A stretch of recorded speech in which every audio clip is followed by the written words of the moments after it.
Last video में हम 11.3 का क्वेश्चन नंबर 4 का बी पार्ट कर रहे थे। हमें इस एफ पॉइंट का पोजीशन वेक्टर मिल गया था O F vector. O F vector से हम एफ पॉइंट के कोऑर्डिनेट्स फाइंड कर सकते हैं। जैसे हम कोऑर्डिनेट मिलता है तो पोजीशन वेक्टर बना लेते हैं। बिल्कुल रिवर्स कन्वर्सली हमें पोजीशन वेक्टर मिल गया तो हमने coordinates of foot of perpendicular find कर लिया।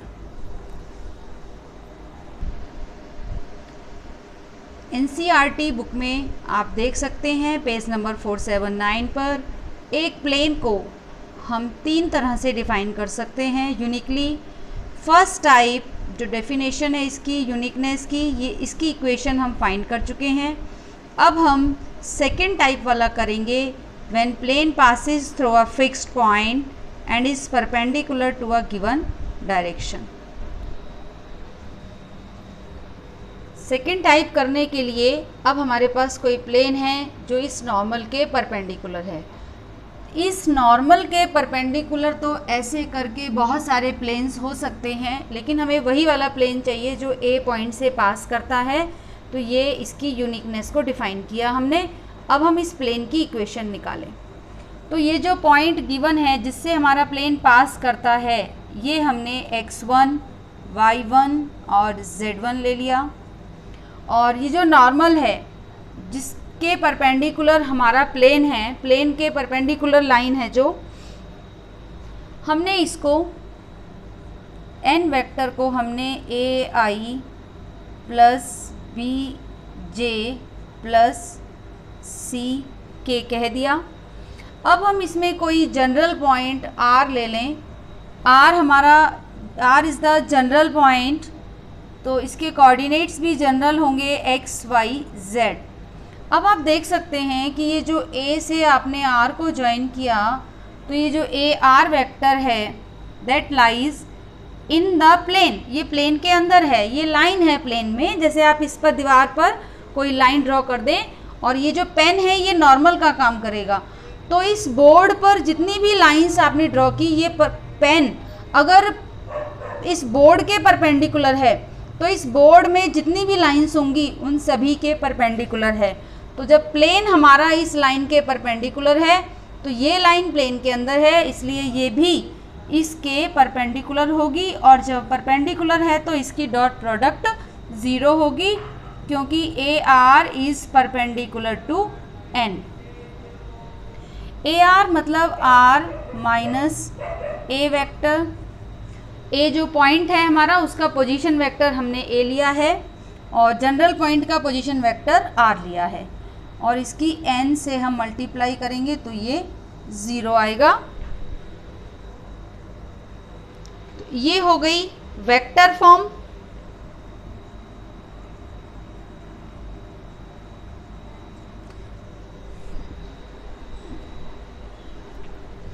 इसकी कार्टेशियन फॉर्म निकालने के लिए r माइनस ए यानी ओ आर माइनस ओ ए, तो ये हो जाएगा x minus x1 i plus y minus y1 j, ये हम r माइनस ए लिख रहे हैं, plus z minus z1 k, r O R minus O A. इसकी डॉट इस n के साथ होगी और रिजल्ट 0 होगा।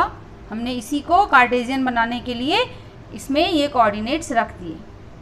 अब इस वेक्टर की n के साथ डॉट करनी है, तो डॉट में i की i के साथ होती है, तो ये हो जाएगा a की मल्टीप्लाई x माइनस x1 से, b की मल्टीप्लाई y माइनस y1 से, और c की मल्टीप्लाई z माइनस z1 से। It is equal to 0। So note that this is the Cartesian equation, Cartesian form of equation of plane। ये काम आएगी कई बार जब आपको एक पॉइंट दिया जाए और एक ऐसी लाइन जिसके परपेंडिकुलर हमारा प्लेन है, यानी जब नॉर्मल और एक पासिंग पॉइंट दिया जाए तो हमें ये वाली फॉर्म यूज़ करनी है। वो जो पासिंग पॉइंट है वो ये अंदर है x1 y1 z1, और जो नॉर्मल के कंपोनेंट्स हैं, स्केलर कंपोनेंट्स, वो a, b और c, ये जो नॉर्मल के कंपोनेंट्स हैं इनसे बाहर मल्टीप्लाई है. So this is Cartesian form of equation of plane, this is vector form of equation of plane. ये जो हमने सेकेंड टाइप ऑफ इक्वेशन पढ़ी है उस पर बेस्ड आपकी बुक में एग्जाम्पल 17 है और एक्सरसाइज में क्वेश्चन नंबर 5 है 11.3 एक्सरसाइज का. हम उसका ए पार्ट ले रहे हैं. ये फिक्स्ड पॉइंट है प्लेन के ऊपर, गिवन पॉइंट है और हमारा प्लेन इसके परपेंडिकुलर है, तो ये नॉर्मल हुई. तो हमने अभी फॉर्म पढ़ी थी r minus A dot N is equal to 0. तो ये हो जाएगा r माइनस ए वेक्टर मतलब इसका पोजीशन वेक्टर, तो i माइनस 2k क्योंकि j के लिए 0 है. अब इसकी multiply dot product n vector के साथ i plus j minus k it is equal to 0. This is equation of plane in vector form.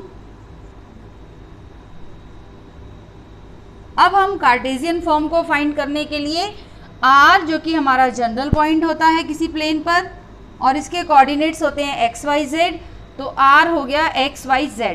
तो इसमें से इसको माइनस करते जाएं, x y z minus i minus 2k और इसकी डॉट प्रोडक्ट n वेक्टर के साथ है, ये n वेक्टर है. अब जब आप इसकी इससे डॉट करेंगे, देखिए ये आपका x माइनस 1 है i के साथ और यहाँ n का जो i वाला, चलिए आप लिख लीजिए पहले, फिर हो जाएगा y j plus z plus 2k और अब आपका n वेक्टर था i plus j minus k.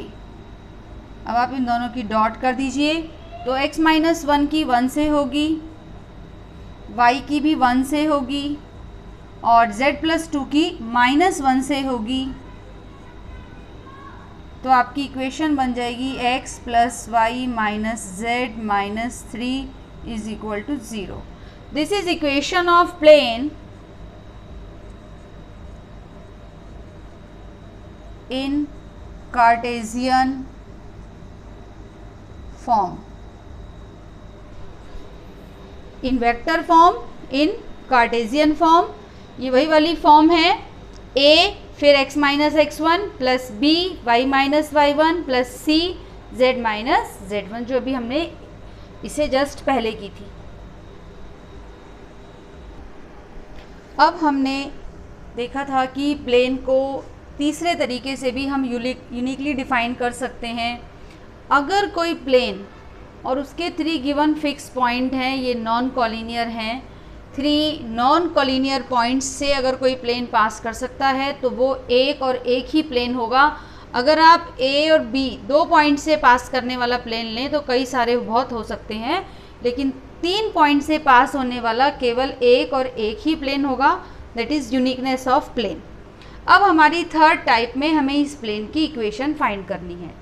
तो हमने ये 3 पॉइंट्स ले लिए A B C जो हमें गिवन है और R हम इसमें एक जनरल पॉइंट ले लेते हैं. तो जनरल पॉइंट के कोऑर्डिनेट्स हमें x, y और z लेने हैं. अब आप देखिए ये जो A से लेकर B तक वेक्टर है और A से लेकर C तक वेक्टर है.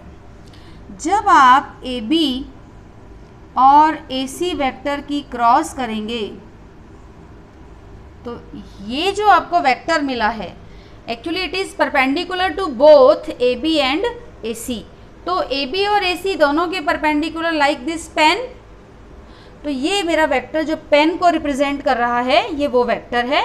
अब AR वेक्टर ये प्लेन के अंदर है, तो ये जो प्लेन के परपेंडिकुलर है जब इसकी AR के साथ डॉट करेंगे तो इसकी डॉट प्रोडक्ट 0 हो जाएगी क्योंकि ये दोनों वेक्टर आपस में परपेंडिकुलर हैं. अब जब इनकी डॉट 0 है तो आप इसको लिख सकते हैं R माइनस A यानी AR वेक्टर हो गया आपका. और अंदर है ए बी यानी बी माइनस ए, और ए सी यानी C minus A, it is equal to 0. This is called vector form of equation of a plane when it passes through three fixed given points. अब हम इसे Cartesian form में convert करेंगे। Cartesian form में convert करने से पहले हम आपको एक फैक्ट बता देते हैं। ये जो फर्स्ट ब्रैकेट है, अगर मैं इसको ये एक वेक्टर है, let me represent it as a D. ये दूसरा वेक्टर है जिसको हम ई से रिप्रेजेंट कर लेते हैं, और ये तीसरा वेक्टर है जिसको हम एफ से रिप्रेजेंट करते हैं। अगर हम इस वेक्टर फॉर्म को vector form of equation of plane को इन तीन वेक्टर्स की तरह देखें तो इसको हम लिख सकते हैं D dot E cross F. अब स्केलर ट्रिपल प्रोडक्ट टॉपिक में जब हम इसको सॉल्व करते हैं, पहले आप इनकी क्रॉस प्रोडक्ट करेंगे और जो रिजल्टिंग वेक्टर आएगा उसकी आप डी के साथ डॉट करेंगे, तो इससे जो रिजल्ट आता है स्केलर ट्रिपल प्रोडक्ट कहते हैं इसको। इससे जो स्केलर रिजल्ट आता है वो सेम होता है जो इस डिटर्मिनेंट से मिलता है, यानी पहले में डी के कंपोनेंट्स फर्स्ट लाइन में, फिर ई के कंपोनेंट्स सेकंड रो में, और एफ के कंपोनेंट्स थर्ड रो में। तो इस फैक्ट को, ये जो स्केलर ट्रिपल प्रोडक्ट जैसा दिख रहा है, तो फर्स्ट एलिमेंट को ऐसे डिटर्मिनेंट में, ये सेकंड के एलिमेंट्स और ये थर्ड के, तो हम भी अपनी प्रोडक्ट को इस डिटर्मिनेंट की फॉर्म में रिप्रेजेंट करते हैं। सो एक्सप्रेसिंग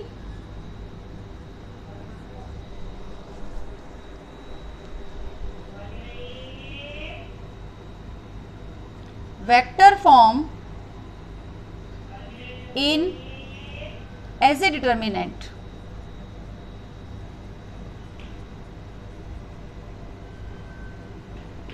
इसमें हमने ये स्केलर ट्रिपल प्रोडक्ट वाले फैक्ट को यूज़ किया है। तो जब आप इसको लिखेंगे तो फर्स्ट लाइन में, मैं इस फिगर को हटा रही हूँ, हमने इसको यूज़ कर लिया है।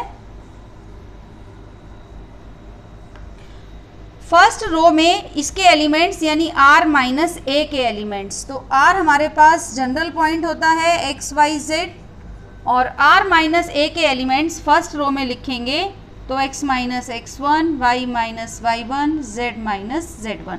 इसको ध्यान से नोट कीजिए, हम इसी की तरह अपनी इक्वेशन को डिटर्मिनेंट की फॉर्म में लिख रहे हैं।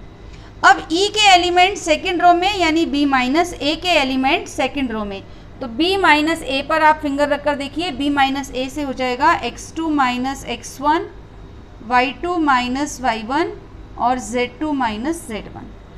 फिर f के एलिमेंट्स ये थर्ड रो में हैं, हमारे थर्ड में आएंगे c माइनस ए पर आप फिंगर रख के लिखिए, तो x3 माइनस x1 और y3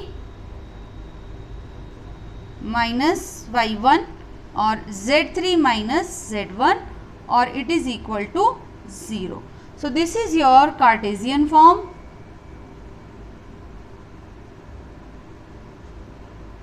of equation of plane. ये वेक्टर फॉर्म थी।